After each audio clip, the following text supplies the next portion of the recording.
All right, guys, Murph's here, and you're gonna have to bear with me a little bit here today because I am on the back end, I hope it's the back end, of a very long cold. I've been fighting it for 2 weeks now. It feels like probably more like a week and a half, if I'm being completely honest. But regardless, I'm finally feeling like I'm in a position that I can do some filming, and we're gonna go ahead and capture what's kind of the start of a new series, and that is Murph Gripes. Now, there are plenty of people who do gripe-type videos on the internet. However, one of the things that I find very interesting in the firearms space, be it print media or on different types of social media, including YouTube, people have a tendency to not take a strong stance on things. And while I am of the belief that, given the right set of circumstances and scenarios, all practices or accessories, beliefs, all that kind of stuff are applicable.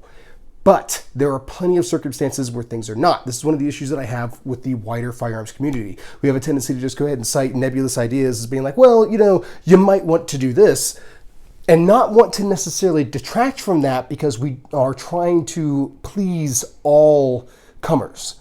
And I don't think that's the best way to conduct business, because that kind of becomes the death of context. It's okay to be able to say that something is not as good as everyone thinks it is in a given context. It's okay to take something down a notch every once in a while, because that is how we develop groupthinks, is by allowing those types of beliefs to flourish, by not necessarily making sure that we keep the idea of context in check for whatever that particular technique, procedure, accessory, weapon system, belief, whatever it is that it may be. By not putting it into context, we fail to fully understand when it does and does not apply, and how best to be able to recommend it to others. Now, this is a really circuitous route to get around to the first thing I want to go after this, because I've gone after plenty of ideas like this across the years on the channel, and I haven't ever actually formalized it into a series. So this is not going to be a series, it's going to be continuous. It's a series that I'll pick up from time to time, just like my other series, like my World War II rifle comparison series, my friendly fire series, and all that kind of stuff. But you can look forward to future installments along this same vein. Today, what we're going to go after is actually kind of small potatoes overall in firmly held beliefs that I have as far as hot takes are concerned, and that is that the gewehr 98 action is overrated. Now, this is not to say that the gewehr 98 action does not deserve its title as being one of the most powerful or strongest actions out of the market. 100% it does. However, I think that mythic proportion has caused us to overlook a lot of other very good actions, and actions that have very good and positive features to them, because we've all just gone, it's done, gewehr 98's the winner, when that's not necessarily the case. And I think all throughout history and in current trend, we have a tendency to just blindly accept this without ever really critically thinking about other rifles that have been available on the market along with the gewehr 98 action. All right, so let's go ahead and talk about the gewehr 98 action by using this Argentine model 1909 chambered in 7.65 Argentine, previously reviewed on the channel, link in the description. This is a gewehr 98 action. So it is cock on close, or excuse me, cock on open. We have our beefy Mauser claw extractor right there, running down the side. We have two good sized locking lugs with an additional kind of safety lug back here, further back on the bolt body, along with the bolt handle acting as a safety lug to make sure that the bolt doesn't fly out of the action and hit you in the face should a detonation occur in the chamber. In addition to that, we also have these very large vent holes here in the bottom of the action, making sure the gases are vented away from the firer. Overall, a very strong, very beefy, very over-designed action. Okay, so how does this action compare to forerunners of this particular system? Once we get into smokeless powder, we have to change our relationship with pressures. Black powder was a lot easier to be able to handle pressure around. You could build barrels out of Damascus steel and stuff like that and be able to withstand the pressures of black powder. You cannot necessarily do that with smokeless powder. So you kind of saw a change in the opinion of how it is that we perform lockup. So if you look back at rolling block rifles and stuff like that, they actually made the jump into smokeless powder cartridges. However, they were a very simple design. When you're trying to go after magazine-fed multi-shot rifles, something that has a cycling action, you're not necessarily going to be able to use that type of beefy shape in order to be able to contain those pressures. quite a few ways we've gone about this. Now, when we go back to the early days of smokeless powder, we do have some poor evolutionary directions, specifically starting off with the Krag-Jorgensen rifle, which had a single locking lug. This, while the 3040 Krag had relatively light pressures, and this is kind of used as the excuse for why it was acceptable to have a single locking lug on the Krag-Jorgensen rifle, this still did not necessarily work out long-term for the Krag-Jorgensen. Eventually, that lug would start to deform, and that would cause the accuracy to shift and all that kind of stuff. And there's a reason these rifles are some of the shortest serving rifles in the United States military. Moving on from there, of course, the United States military adopted the 1903 Springfield, which used the gewehr 98 action. So obviously, it's the best around. However, again, we're lacking some context. And once again, this is when everyone chooses to text me, is when I start filming. It's fantastic. There are plenty of other action designs, homegrown designs that came out during this time period that are not the gewehr 98 action. And a lot of people leverage a lot of different criticisms at some of these actions. Starting off with, let's say, something like the short magazine Lee Enfield. Now, this is actually a musket version of the Lee Enfield. This has been rechambered into a 410 shotgun, which if you're interested in that, go ahead and check out the link in the description to the video originally covering this. But the Enfield, okay. There we go. The Enfield is interesting because its locking lugs are to the rear. Now we have this long, beefy locking lug on this side and then a short lug on this side. Now this is supposed to give the Enfield a really positive relationship with like speed and relatively short bolt handle movement and all that kind of stuff in order to be able to cycle the action. This is what's supposed to give this like this really fast action. However, it also doesn't necessarily give it the same repeatable lockup as something like anything really with forward locking lugs.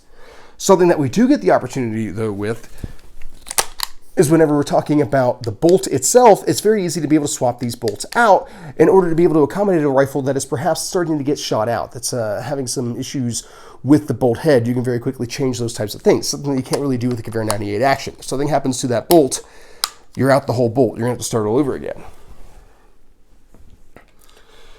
This is also another factor of both the Mosin Nagant and the short magazine Lee Enfield that is frequently brought up is the fact that they have a split bridge design. So the bolt handle moves through the receiver, leaving it exposed at the top, which means that there's not as much metal holding this gun together. However, there's still plenty of metal in the actual chamber portion of the gun, which is where you need the metal at in order to keep the gun from coming together.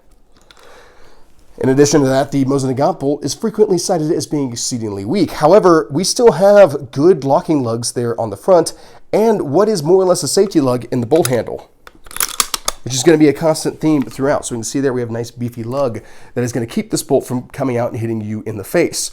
Also, based on this bolt's design, we have the ability to be able to swap out bolt heads should we need to do so. And with some of the gaps and stuff like that, like I frequently refer to this bolt is being held together by like rubber bands, but with that being the case, there's a lot of space for gases to vent that's not necessarily directly back into the firer's face. So the Mosin Nagant bolt is actually much stronger than what most people give it credit for. And I have been guilty, hold on, stay. I have been guilty of this in the past as well. Another bolt that is frequently cited as being very simple and therefore weak would be the Carcano bolt. This being my Sporterized Carcano, previously reviewed on the channel, link in the description. Again, we have a split bridge design. However, this bolt is one piece. It is tubular. It is simple. However, that does not mean that it is weak. We still have fairly beefy lugs, though not necessarily symmetrical. They are still beefy as it is overall. And the bolt still acts as our safety lug. So there's plenty to be able to keep this action together. In addition to that, these rifles, though initially chambered in 6.5 Carcano, which for the time is relatively low pressure. The 6.5 ammunition didn't really get to higher pressures until much later in life. But These rifles would be taken and rechambered into 8mm Mauser. Now, a lot of collectors out there will tell you, like, well, you shouldn't shoot those. Those guns could come from together. However, it's important to realize that the Germans did this near the end of World War II because they were running out of rifles, so they needed anything and everything that would work. And this is kind of the same conversation you get into with the last-ditch rifles from Japan with the Arisakas, where like, oh, well, you can't shoot those, they'll come from together. No military wins a war, especially late stage, by handing their soldiers guns that are going to explode in their face. It's harder to kill the enemy if you're spending too much time killing your own soldiers with their own weapons. Now, this gun, chambered 8mm Mauser, may not necessarily be like the longest lasting option. But I think we often forget that in general, you should probably have military surplus rifles checked out by a certified gunsmith prior to shooting them in order to make sure that they're in a shootable condition, because the guns are quite old. They had large amounts of potentially corrosive ammunition shot through them, and they may not necessarily be in the firing condition that you want them to be in, regardless of what back alley inspection you conducted prior to purchasing the firearm. A lot of the Arisakas that exploded were actually training rifles that were meant for a dumbed down load, not for full power rifle loads. So U.S. Marines show up, they start grabbing off rifles and playing around with them because they think they can just play around with those rifles in any way they see fit without recognizing the Japanese markings that indicate that those are not full caliber rifles. You can see where that would be a very bad outcome. I would believe that the 8mm Mauser Carcanos that were converted were just fine for their day. Would they be something that you would want to fight with for 5 years? Probably not. But they probably did just fine for the term that they needed them to work. Arisaka rifles post-World War II would actually be used for a lot of Wildcat cartridges and stuff like that. Things that were really pushing pressures and velocity limits of the day. That's a strong action. Now, coming back to earlier Mauser designs.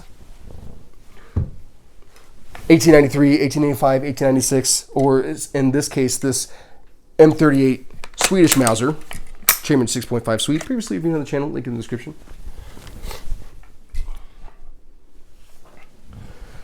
This predates the 1898 action. Even though it's a 1938 rifle, this is still based off of the 1896 action. We have a beefy Mauser extractor on this bolt. We have beefy locking lugs, though not as beefy as the ones on the Mauser. This is also a small ring bolt. We don't have the safety lug. However, we still have a vent hole to redirect gases away from the firer.